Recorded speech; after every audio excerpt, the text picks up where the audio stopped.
the space between who we are and who we want to be, the gaps that separate our high ideals from our base realities, the difference between what we say and what we really mean, the raging river flowing between what actually happens and our convenient memories. See, the lies we tell ourselves are lakes, overflowing their banks, flooding our speech with waters caustic and rank. And the only bridge is the truth stretching between me and you as we look one another in the eye. But so often that look is filled with our hesitations, and we can't help but glance to the side. See, we've long ago let go of the language with which we describe our softer parts. We learned early that those with softer hearts suffer, so we allow lean emotion to reign, never noticing only strain has been the fruit of our restraints. We haven't escaped pain, and our battle scars are far from faint, yet and still, despite our desire and our willingness to heal, we often find ourselves fighting hard in the paint, holding on to false images of everything we ain't. So while our dreams coincide, our fears collide, and we want to know one another, but think that we can't. The gulf between empathy and equity is unfathomable as the fissures lining our collective integrity. And we spend eternal eternities trying to twist that into virtue. Perhaps you have met one or two of the virtuous on your path. There are only very few. And I know that I have from time to time mistaken pretenders for real, yet still make room for the possibility that it's I who's been pretending. Please bear with me, I'm still mending, but I'm no longer bending to the will of my injuries nor my injurers. See, I much prefer to stretch my arms like newts until I become the sky. I'd rather stretch my tongue with truth, our bridge to cross when we look one another in the eye. But the tongue, like the heart, gets tired. The weak make it hard for the strong to stay inspired. Like the lost prevent the found from escaping the mire, and the degraded stop the enlightened from taking us higher. But no matter what you hear from the mouths of these liars, we are one people with one destiny and a common enemy. That's why it really stresses me to see our hearts so tattered, our minds so scattered, our egos so easily flattered. We are enslaved, yet think of our shackles as gifts. Rather than resist our masters, we let them widen our rifts like mindless material junkies. We seek that which lowers, not lifts. But somewhere in our midst lives a paradigm shift. Justice is getting restless in its chains. Our youth find it useless to separate their souls from their brains. Their truth is ingrained, their integrity sustained. Look into the eyes of our beautiful children. They serve as our examples.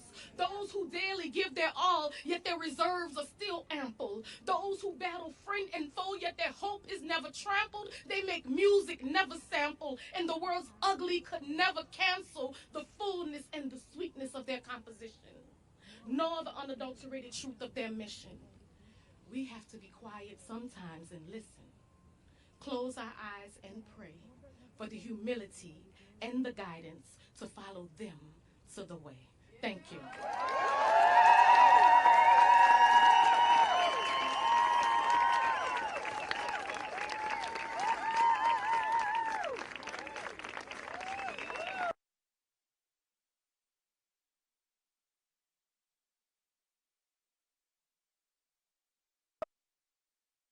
Holy shit! Oh my gosh! Okay, I'm going to introduce Suni Patterson. Sunny. Is it all right? I'm going to introduce Sunny Patterson. She's nice for the day. Sorry. Sunny began her career as a full-time high school teacher, and much of her life since has been devoted to serving as a cultural worker and grassroots activist, using art and poetry to encourage dialogue and healing. She has been a featured performer at many of the nation's premier spoken word venues, including HBO's Deaf Poetry and BET's Lyric Cafe. She's also had the privilege of speaking at the Panifest in Ghana, West Africa, and has collaborated with artists and performers, including Hannibal Lukumbe. Thanks. Kalamu Yasalam. Is that right? Thank you. Sonia Sanchez, Wanda Coleman, Amiri Baraka, Mos Def, Eve Ensler, The Last Poets, and so many more. That's enough?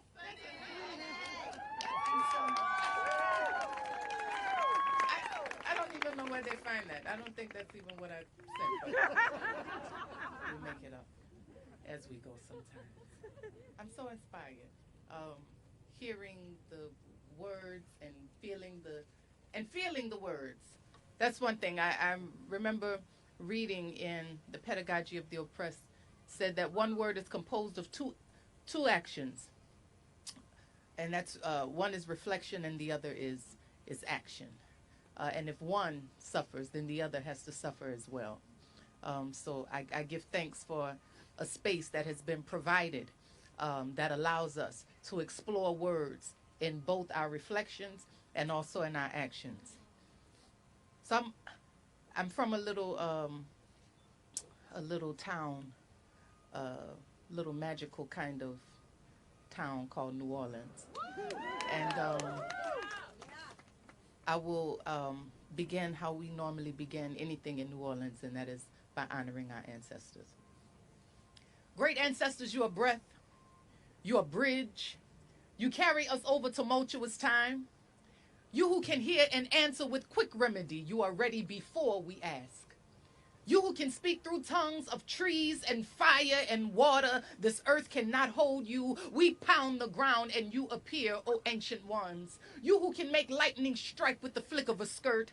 You who can make tornado turn with the spin and span of hips, take us there to the place of knowing, to the hall that leads to the doorway of you, O holy ones. You of the first light. You who know the potential of possibility pulsing in the dark, deliver us unto our gifts. You who have sunlight in your fingertips, touch our drums, make us hear the rising, make us move a steady stump, a choir of voices so majestic, heaven hides us in a tapestry of light. Oh, we are stars, blankets of wonder, sky bright eyes seeing the invisible, visible. You who have returned, you have turned our faces so that we see ourselves, and we have found you again in places we would have never imagined. You make our limits infinitely long. Our vision is clearer with eyes closed, and even there, you still stand in full color, vibrant and eager to serve. The people gather. They hear that call. They hear that echo bend blow. They hear that drum. They know the time has come to stand and resist, standing shoulder to shoulder, knowing that we will win.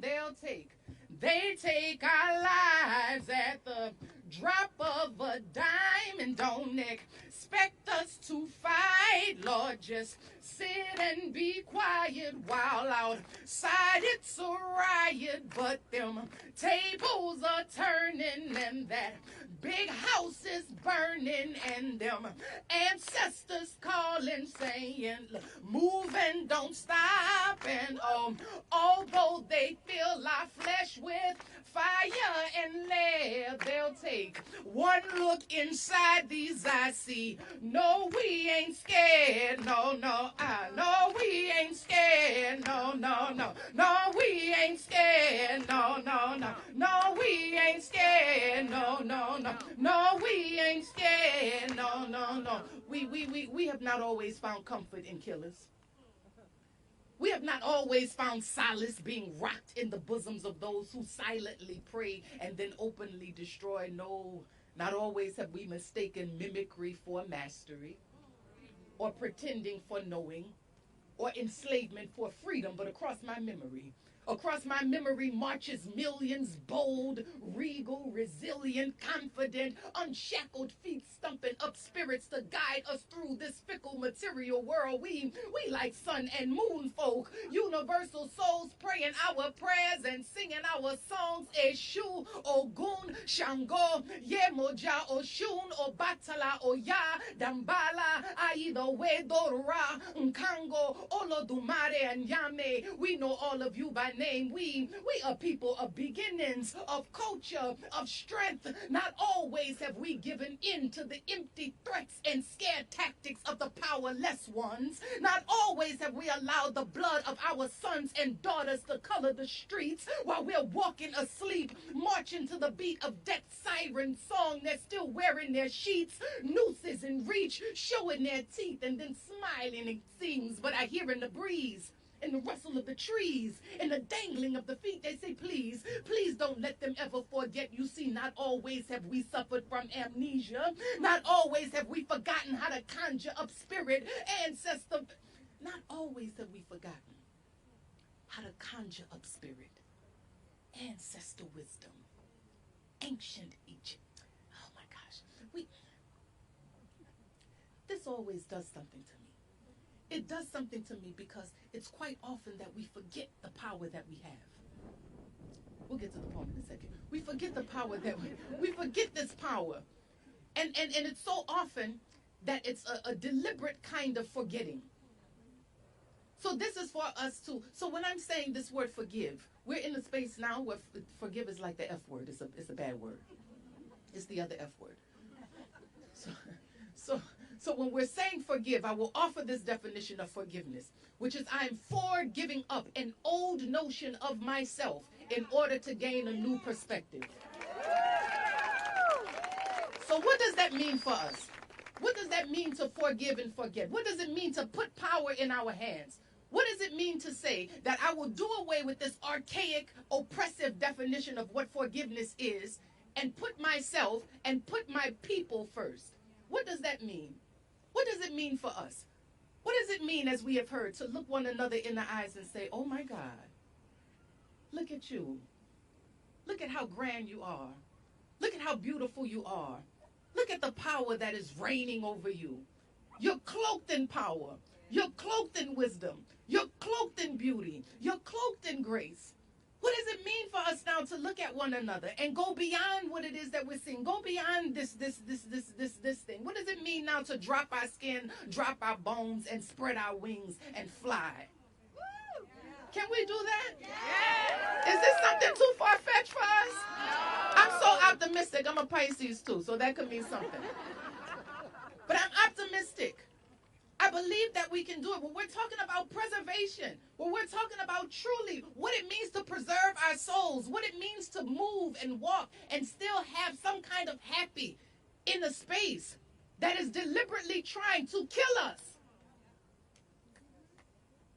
Can we truly plant our feet and say, no more? No more, and truly mean it. Not like, well, I mean it today, but not tomorrow. Might not. Yeah, tomorrow might be. I resist today, but tomorrow, I'm not my best self. I'm urging you. It is a plea. The earth is saying, we've heard this. Eve told us, here, I am made of this. All of these things that we are made of. But now here's the real question. Do we truly believe that? Do we truly believe it? And do we truly love ourselves? These are all words. We hear this. Sometimes this is nothing. This can fly in the wind. But what I also know is yet again what we are made up of. What I feel, what I believe wholeheartedly and truly that we can win. Not can, but will. And then not will, but are. We are winning. Every moment, every day, every step, every move we make is a step in the direction of oneness and of winning. I believe that. We can fix up a mixture. I'm back to the poem. Spiritual elixir, ancient traditions. We like magicians, God-like vision. We are people of beginnings, of culture, of strength. Not always have we given in to the empty threats and scare tactics of the powerless ones. Not always have we allowed the blood of our sons and daughters to color the streets while we're walking asleep, marching to the beat of death siren song. They're still wearing their sheets, nooses in reach, showing their teeth, and then smiling, it seems. But I hear in the breeze breeze, in the rustle of the trees and the dangling of the feet. They say, please, please don't let them ever forget you. See, not always have we suffered from amnesia. Not always have we forgotten. I'm going to leave it there, because not always have we forgotten. This is now a time to remember, in the fullest sense of the word. Remember how to put ourselves back together again. How to put and how to help others do the same. How to walk this earth with meaning, with intention, with true love. True love. This is the realest weapon. Love is the weapon. Love is the weapon and the solution. There is nothing else. There is nothing else. Everything else is an illusion. Everything else is an illusion. But if I'm able to look at you and say, oh my God, I love you. Not some whimsical kind of love. Not some, oh, it's fleeting here, it's going to, no. But a real love that allows us to remember. A real love that allows me to truly forgive. Back to the F word. Not forgive where I'm not holding you accountable. Not forgive where you are not responsible. But what it means to give up an old notion so that we can move in this world anew. I believe we can do it. I know we can do it. Do you believe it?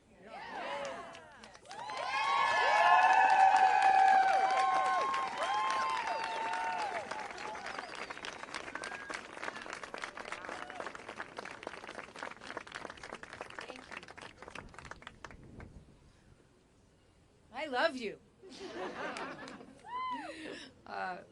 So please, everyone, welcome the award-winning activist musicians who used to be based in D.C. and are joining us from fiery Oakland, California. Please welcome Pat Humphries and Sandy Apatow. Emma's Revolution. Thank you. Check one, check.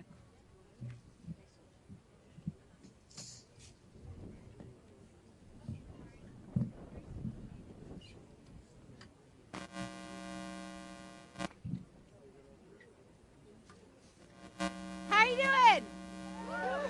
We're going to have sound in a minute thanks to these amazing men, John and Rodney. Give them a round of applause and thanks.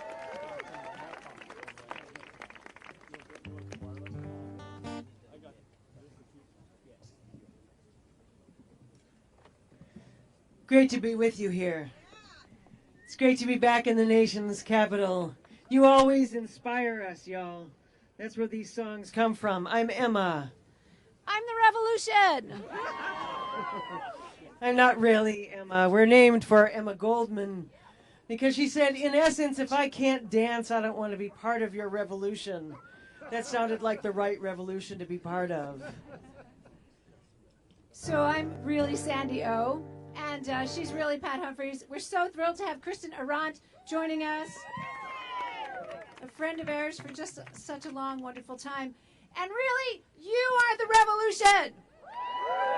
Are you getting that? You are the revolution. You've heard from all these wonderful women about how much we need to be part of this and to bring another one next week, and maybe another 15 next week.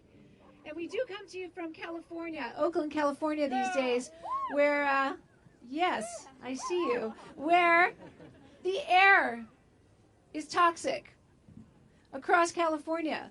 The kind of toxic that can make animals and people sick and die. And the air in this building behind us has been toxic for so long. We sang at the first climate demo when we first started to call it global warming. That was 19 years ago, 18 years ago. And before that, 2 decades before that, Jimmy Carter had solar panels on the roof. And if we had not had the toxic air of corporate bought-off politicians who are being bought off by the fossil fuel industry, right? Who are being bought off by Big Pharma, right? who are being bought off by white supremacists, right? Who are being bought off by misogynists, who are being bought off by racist and just hate-filled people. But we are here to put out the fire of hate.